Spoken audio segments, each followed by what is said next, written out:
Part of your job as a family childcare provider is creating an environment that is safe for children, both indoors and out. Let's take a few minutes to talk about environmental safety.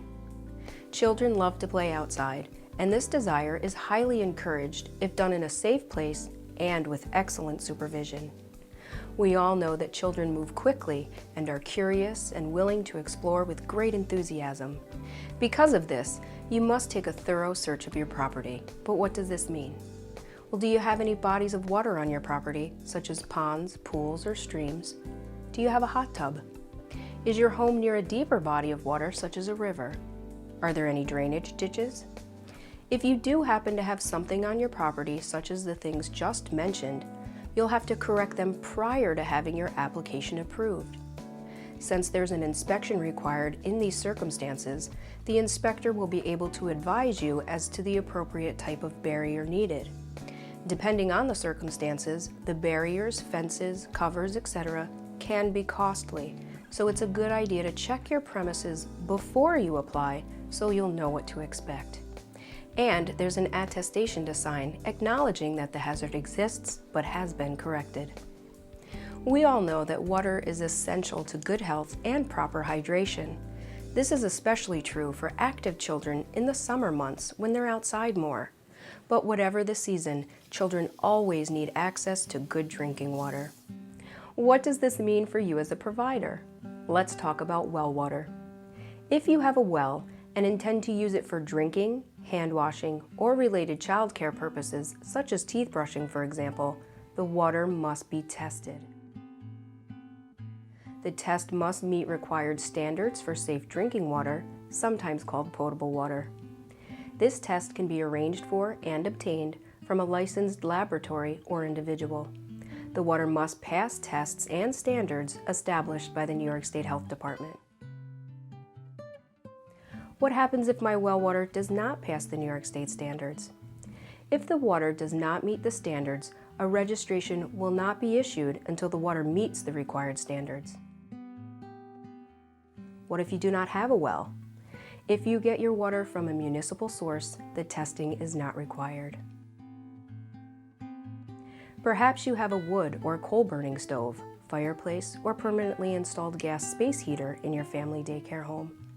If this is the case, you must get a report of inspection and approval of these sources of heat if these are used during or after program hours.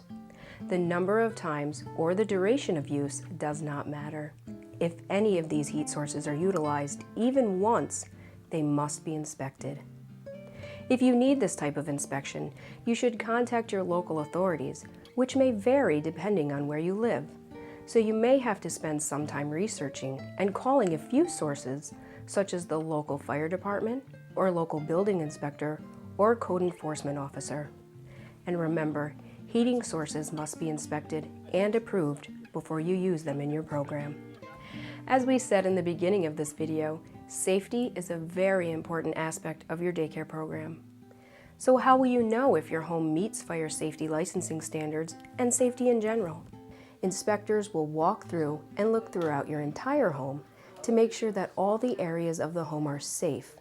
This includes the parts of the home which will not be used for childcare. They will also inspect play equipment, pools, and your property. If you have one of the situations discussed before, such as a pond, drainage ditch, or hot tub, that will be checked. Exits will be checked, and you'll need to have at least 2 that are not close to each other, and we'll discuss this in more detail shortly. Fire drill procedures may be checked and advice given. The inspector may ask how you will handle emergencies and what type of plan you have or will develop if you have to evacuate long or short term, and where's a safe location where the children will stay during the evacuation. An on-site inspection report will be given to you, and an exit interview will take place, so you will have a chance to ask questions and get technical assistance. Remember, this inspection is very important because you must provide care in a safe environment. Other measures also need to be taken to ensure children's safety, and some could be expensive, so be sure to consider the following when thinking of starting a family child care program. there must be two means of egress or ways to get out of your home in the case of an emergency. One of these exits from your home must be a door, and the other could be a door or a window. If a window is used as a second means of egress, it must be at least 24 inches in its smallest open dimension with no obstructions. This means, for example, that furniture must not be placed in front of it, and it must be in good repair and not nailed shut or kept from being immediately opened and used for evacuation. When care is provided primarily on the second floor of a family daycare home, both means of egress from the second floor must be stairways. One stairway must be an interior stairway with no intervening rooms or obstructions, which leads to an exterior door at ground level. And the other stairway must be exterior to the house and lead directly to the ground. In other words, once you come to the bottom of the stairs, the children immediately evacuate to the outside. Each home must have their own exits, no sharing of exits. You must be able to demonstrate that you can safely evacuate the children from your family daycare home. There's much more information about egress requirements in different dwellings. This information is invaluable. Also remember that if you're considering using your basement as part of your childcare space, you'll want to know the regulations about this policy. Fire safety is important, so please refer to the resources at the end of this training and call the appropriate regional office. These can be found at the end of this video. Clear glass door panels must be identified in some way to stop children from walking into them. This marking can be done by using brightly colored decals to deter potential injuries. If you apply or do become a provider, you're responsible for providing a home and premises which is free from any health risk posed by an environmental or health hazard. Environmental hazards are conditions that expose persons to dangerous substances, which can cause them increased risk of illness or injury. They can be the result of an accident or emergency. These hazards may be the result of chemicals used or stored at a location or facility. The facility may be currently operating or may even be closed. It may be on your property or nearby. Just because a facility has been closed, even for a long time, does not mean the hazard has been eliminated.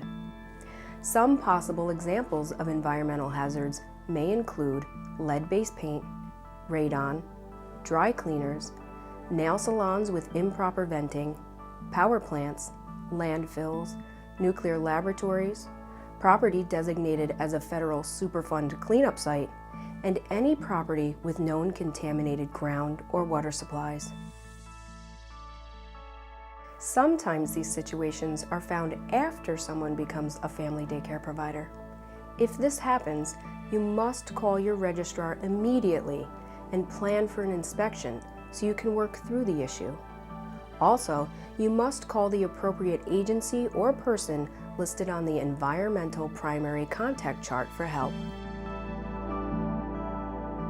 If you have information about a specific situation, refer to the hazards listed on the Environmental Hazards Primary Contact Chart and call the agency listed for help. You may also want to contact your licensor or registrar in the regional office for further assistance.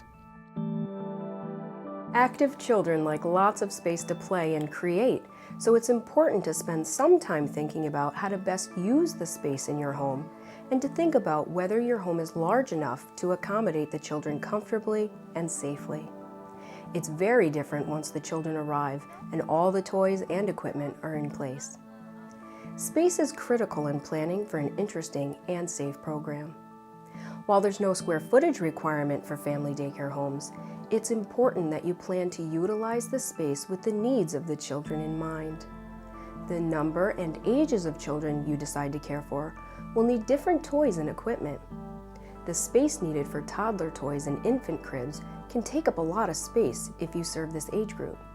If you do, how much area will be available for the types of toys and learning equipment that the preschoolers will need? And what are your plans for space for school-age children should you decide to care for them?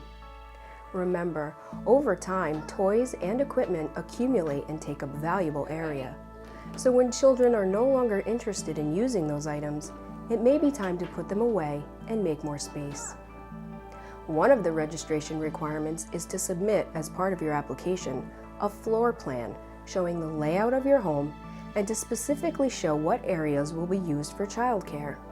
There must be enough space to safely provide care. The outdoor play area is also to be part of the space planning. It also must be safe and the equipment appropriate for the ages of the children using it. If you don't have an outdoor play area, public play spaces may be used. If this is the case, consideration must be given to the following things. How far from the home is the play area? Is the equipment safe? Is the environment safe? How will you get the children there?